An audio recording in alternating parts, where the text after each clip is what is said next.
Hello বন্ধুগণ, আমি সাধনা নতুন একটা ঝাঁকানাকা রেসিপি নিয়ে চলে এলাম রান্নাঘরে।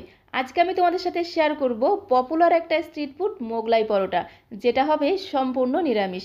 মোগলাই পরোটা তো অনেক রকমভাবে খেয়েছো, বাট এইভাবে একবার মোগলাই পরোটা বানিয়ে খেয়ে দেখো, খেতে জাস্ট অসাধারণ টেস্টি লাগে। একবার বানিয়ে খেলে মনে হবে যেন বারবার বানিয়ে খাই, দারুণ টেস্টি খেতে হয়। তো চলো দেখে নেওয়া যাক আজকের রেসিপি। দারুণ স্বাদের এই নিরামিষ মোগলাই পরোটা বানানোর জন্য প্রথমেই আমাদের যেটা লাগবে সেটা হচ্ছে ময়দা। তো হাফ বাটি ময়দাকে আমি মিক্সিং বোলের মধ্যে দিয়ে দিলাম। এবারে যে বাটি মেপে আমি হাফ বাটি ময়দা নিয়েছিলাম সেই বাটিরই হাফ বাটি দিয়ে দিচ্ছি আটা। আজকের এই মোগলাই পরোটাটা আমি আটা আর ময়দা মিশিয়ে করছি। তোমরা চাইলে কিন্তু শুধু ময়দা দিয়েও করতে পারো, তাতে কোনো সমস্যা নেই। তবে যেহেতু আমি ঘরের মধ্যে তৈরি করছি, তাই আটা আর ময়দা মিশিয়ে একটু স্বাস্থ্যকরভাবে তৈরি করছি। দিয়ে দিলাম স্বাদ মতো লবণ আর হাফ চামচ দিয়ে দেবো চিনি। চিনিটা কিন্তু সম্পূর্ণ অপশনাল, তোমরা চাইলে দিতে পারো, না দিলেও কোনো সমস্যা নেই। তবে একটু চিনি দিলে কিন্তু স্বাদের ব্যালেন্সটা ঠিকঠাক থাকে, দারুণ খেতে লাগে। আর 2 চামচ রিফাইন্ড অয়েল দিয়ে এবারে সমস্ত কিছুকে খুব সুন্দর করে একদম ঝাঁকানাকা করে মেখে ময়াম দিতে হবে।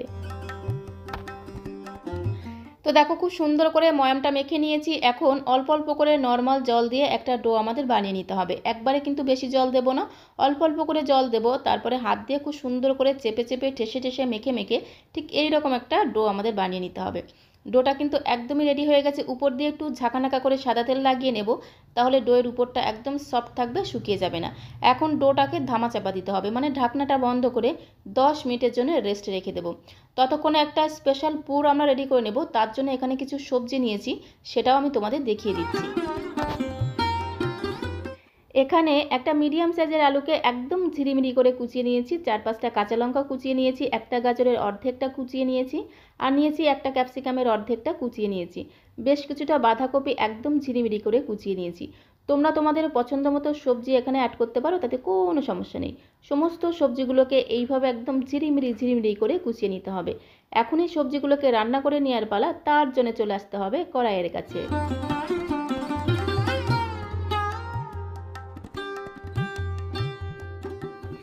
গ্যাসের ফ্লেমটা জ্বালিয়ে দিয়ে এখানে আমি একটা কড়াই বসিয়ে দিয়েছি। কড়াইতে আমি দিয়ে দিলাম 2 চামচ রিফাইন্ড অয়েল। তেলটা গরম হয়ে গেলে তেলটাকে খুব সুন্দর করে নেড়ে চেড়ে কড়াই চারিদিকে একটু লাগিয়ে নিতে হবে। এখন আমি এর মধ্যে দিয়ে দিলাম 1 মুঠো চীনাবাদাম। একটু চীনাবাদাম দিলে কিন্তু এই মোগলাই পরোটাগুলো খেতে দারুণ লাগে। তো 1 মুঠো চীনাবাদামকে খুব সুন্দর করে নেড়ে চেড়ে একটু হালকা লাল করে ভেজে নিতে হবে। ঠিক এই রকম করে একটু হালকা লাল করে ভেজে নিতে হবে, তাহলে খেতে কিন্তু দারুণ লাগবে। এখন ওই তেলের মধ্যে আমি ফোড়নে দিলাম হাফ চামচ গোটা জিরে, আর আমি দিয়ে দেবো 2 থেকে 3 চিমটির মতো হিং ফোড়ন। যেহেতু নিরামিষ, একটু হিং ফোড়ন দিলে কিন্তু এই পুরটা খেতে জাস্ট অসাধারণ টেস্টি হবে। যে 4-5টা কাঁচা লঙ্কা কুচিয়ে রেখেছিলাম, সেই 4-5টা কাঁচা লঙ্কা দিয়ে দিলাম। তোমরা যে যেমন ঝাল খেতে পছন্দ করো সে অনুসারে এখানে ঝালটা অ্যাড করে দেবে। এখন এই ফোড়নটাকে একটু নেড়ে চেড়ে ভেজে নিতে হবে। ফোড়ন থেকে যখন খুব সুন্দর একটা ভাজা ঘ্রাণ বেরোবে, তখন আমি এর মধ্যে দিয়ে দিলাম হাফ চামচ আদা বাটা। আদাটাকেও একটু নেড়ে চেড়ে ভেজে নিতে হবে যতক্ষণ না আদার কাঁচা গন্ধ চলে যাচ্ছে। যখন আদার কাঁচা গন্ধ চলে যাবে, তখন আমি এর মধ্যে একে একে সমস্ত সবজিগুলো অ্যাড করে দেবো। প্রথমেই দিয়ে দেবো ঝিরিমিরি করে কুচিয়ে রাখা আলু, তারপরে দিয়ে দেবো গাজর কুচি, এরপর আমি দিয়ে দেবো ক্যাপসিকাম কুচি, আর সবশেষে দিয়ে দেবো বাঁধাকপি কুচি। সমস্ত সবজিগুলোকে দিয়ে খুব সুন্দর করে মশলার সঙ্গে একদম নেড়ে চেড়ে মিশিয়ে নিতে হবে। সমস্ত সবজিটাকে মশলার সঙ্গে খুব সুন্দর করে নেড়েচেড়ে মিশিয়ে নেওয়া হয়ে গেলে, এখন আমি এর মধ্যে অল্প অল্প করে কিছু গুঁড়ো মশলা অ্যাড করব। প্রথমে দিয়ে দিলাম স্বাদ মতো লবণ, দিয়ে দেবো সামান্য পরিমাণে একটু হলুদের গুঁড়ো, 1 চামচের 3/1 দিয়ে দেবো জিরের গুঁড়ো, দিয়ে দেবো 1 চামচের 3/1 ধনিয়া গুঁড়ো, আর খুব সুন্দর একটা কালারের জন্য দিয়ে দেবো একটু কাশ্মীরি লাল লঙ্কার গুঁড়ো। তোমরা চাইলে কিন্তু ঝাল লঙ্কার গুঁড়োটাও দিতে পারো, তাতে কোনো সমস্যা নেই। এবারে সমস্ত মশলাটা সবজির সঙ্গে খুব সুন্দর করে নেড়েচেড়ে মিশিয়ে নেব। মেশাতে মেশাতেই দেখবে সবজিটা অনেকটাই নরম হয়ে যাবে। খুব ভালো করে মেশানো হয়ে গেলে এবারে ঢাকনাটা বন্ধ করে 2 থেকে 3 মিনিট সবজিটাকে একটু রান্না করে নেব।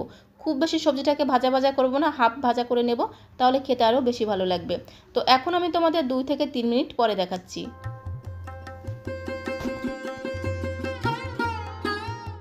2 থেকে 3 মিনিট পরে ঢাকনাটা খুলে আরও একবার সবজিটাকে খুব সুন্দর করে নেড়েচেড়ে মিশিয়ে নিলাম। এখন আমি এর মধ্যে দিয়ে দেবো পনির।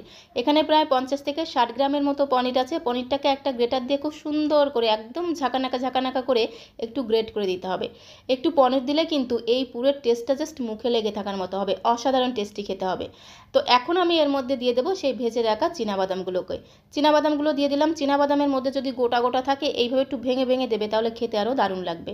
যেহেতু নিরামিষ রান্না, এর মধ্যে আমি দিয়ে দেবো হাফ চামচ চিনি। একটু চিনি দিলে কিন্তু স্বাদের ব্যালেন্সটা ঠিকঠাক থাকবে আর খেতেও কিন্তু ভীষণ টেস্টি হবে। এবারে সমস্ত কিছুকে আরও 2 মিনিট সময় ধরে একটু ভেজে নেব, যতক্ষণ না পনিরটা একটু ভাজা ভাজা হচ্ছে।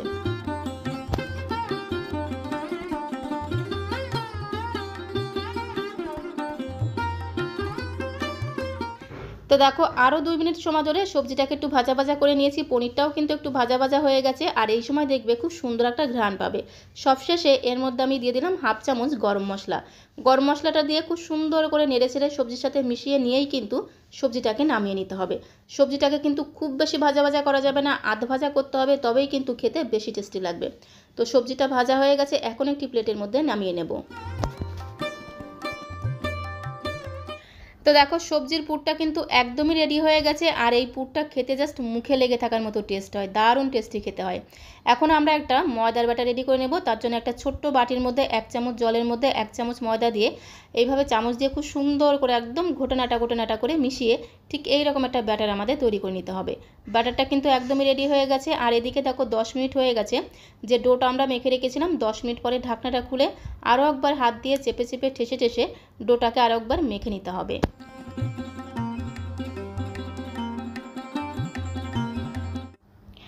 তো দেখো ডো থেকে বড় বড় করে 3টে লেচি আমি কেটে নিলাম। এখন এই লেচিগুলোকে খুব সুন্দর করে একটু গোল গোল করে বলের মতো তৈরি করে নিতে হবে।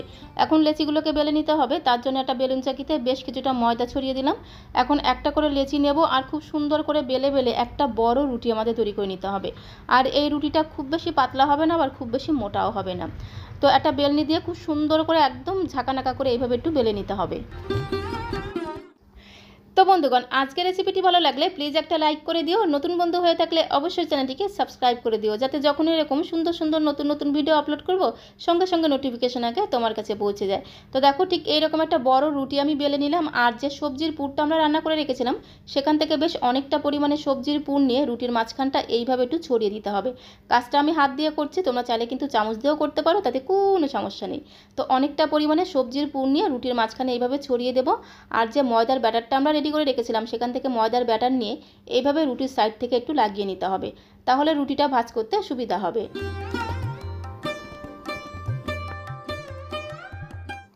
এখন এই রুটির সাইড থেকে এইভাবে একটু ভাঁজ করে নিতে হবে আর ভাঁজের উপরে একটু ময়দার ব্যাটার এইভাবে লাগিয়ে নিতে হবে। তারপরে রুটির উল্টো দিক থেকে এইভাবে ভাঁজ করে নিতে হবে। এটা আসলে বলে বোঝানো যাবে না, দেখে তোমাদের বুঝে নিতে হবে। তো এইভাবে ভাঁজ করতে হবে আর অল্প অল্প করে ময়দার ব্যাটার লাগিয়ে রুটিটাকে ভাঁজ করতে হবে, তাহলে ভাঁজগুলো আর খুলবে না, খুব সুন্দরভাবে লেগে থাকবে।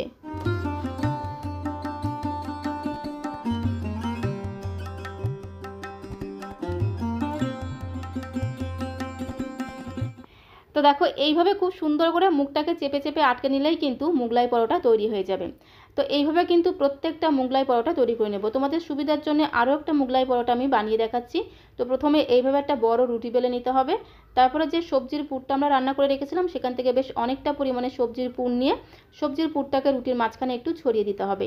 তারপরে যে ময়দার ব্যাটারটা তৈরি করে রেখেছিলাম রুটির সাইড থেকে একটু লাগিয়ে নিতে হবে আর রুটিগুলোকে সাইড থেকে এইভাবে একটু ভাঁজ করে দিতে হবে। ভাঁজের উপরে অবশ্যই কিন্তু এইভাবে একটু ময়দার ব্যাটার লাগিয়ে নেবে, তাহলে ভাঁজগুলো একটার সাথে আরেকটা খুব সুন্দরভাবে লেগে থাকবে।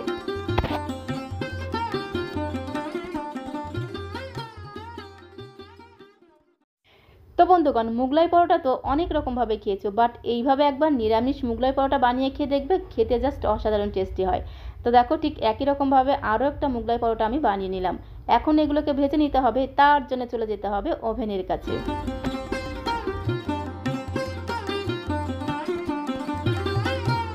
গ্যাসের ফ্লেমটা জ্বালিয়ে দিয়ে এখানে একটা কড়াইতে বেশ কিছুটা সাদা তেল আমি গরম হতে বসিয়ে দিয়েছিলাম। আর তেলটা যখন একটু গরম হয়ে যাবে একটা করে মুগলাই পরোটা এইভাবে তেলের মধ্যে দিয়ে দিতে হবে। একটু তেলের পরিমাণটা বেশি দিতে হবে, তাহলে কিন্তু মুগলাই পরোটাগুলো খুব সুন্দরভাবে ভাজা হয়ে যাবে। তারপরে খুন্তি দিয়ে অবশ্যই করে এইভাবে একটু তেল ছিটিয়ে দেবে উপরে, তাহলে দেখবে মুগলাই পরোটাগুলো একদম ফুলে বলের মতো হয়ে যাবে। দেখেই তোমরা বুঝতে পারছো কত সুন্দর কিন্তু মুগলাই পরোটাগুলো ফুলে উঠেছে। যখন একটা পিঠ ভাজা হয়ে যাবে বাকি পিঠটাকেও উল্টে পাল্টে ভেজে নিতে হবে। গ্যাসের ফ্লেমটা মিডিয়াম টু লোয়ে রেখে ধীরে ধীরে পরোটাগুলোকে ভাজতে হবে। গ্যাসের ফ্লেমটা যদি বাড়ানো থাকে তাহলে উপরটা কিন্তু তাড়াতাড়ি কালার চলে আসবে, ভেতরে কিন্তু কাঁচা থেকে যাবে। সেই জন্য গ্যাসের ফ্লেমটা মিডিয়াম টু লোয়ে রেখে ধীরে ধীরে কিন্তু মুগলাই পরোটাগুলোকে আমাদের ভেজে নিতে হবে। আর অবশ্যই করে এইভাবে একটু উপরে তেল ছিটিয়ে দেবে, তাহলে দেখবে পরোটাগুলো খুব সুন্দর ফুলবে।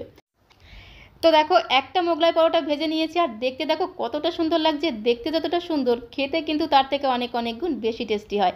ঠিক একই রকমভাবে আরও একটা মোগলাই পরোটা তোমাদের ভেজে দেখিয়ে দিচ্ছি। গ্যাসের ফ্লেমটা একদম মিডিয়াম টু লোয়ে রেখে ধীরে ধীরে পরোটাগুলোকে ভাজতে হবে। আর পরোটার উপরে কিন্তু এইভাবে একটু খুন্তি দিয়ে তেল ছিটিয়ে দেবে, তাহলে দেখবে পরোটাগুলো ফুলে একদম বলের মতো হয়ে যাবে।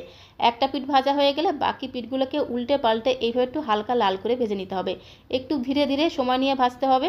গ্যাসের ফ্লেমটা যদি বাড়ানো থাকে তাহলে মোগলাই পরোটার উপরে খুব তাড়াতাড়ি কালার চলে আসবে, ভেতরে কিন্তু কাঁচা থেকে যাবে। সুতরাং একটু সময় নিয়ে ধীরে ধীরে আস্তে আস্তে পরোটাগুলোকে ভেজে নিতে হবে। তো দেখো একে একে 3টে মোগলাই পরোটাই ভাজা হয়ে গেছে। এইবার একটি প্লেটের মধ্যে আমি সাজিয়ে নিলাম। তো এখন একটি মোগলাই পরোটা তোমাদের ভেঙে দেখিয়ে দেবো ভেতরটা আসলে কতটাই আমি। তো তার আগে তোমাদের কাছে রিকোয়েস্ট করব, আজকের এই নিরামিষ মোগলাই পরোটা রেসিপিটা তোমাদের কাছে কেমন লাগলো কমেন্ট বক্সে অবশ্যই লিখে জানিও। ভালো লাগলে প্লিজ একটা লাইক করে দিও, নতুন বন্ধু হয়ে থাকলে অবশ্যই চ্যানেলটিকে সাবস্ক্রাইব করে দিও, যাতে যখন এরকম সুন্দর সুন্দর নতুন নতুন ভিডিও আপলোড করব সঙ্গে সঙ্গে নোটিফিকেশন আগে তোমার কাছে পৌঁছে যায়। আর এই মোগলাই পরোটার সাথে কিন্তু টমেটো সস দিয়ে খেতে কিন্তু দুর্দান্ত লাগে। তো অবশ্যই কিন্তু টমেটো সস দিয়ে সার্ভ করবে, খেতে কিন্তু দারুণ লাগবে। আজকের মতো এই পর্যন্ত, সবাইকে অসংখ্য অসংখ্য ধন্যবাদ।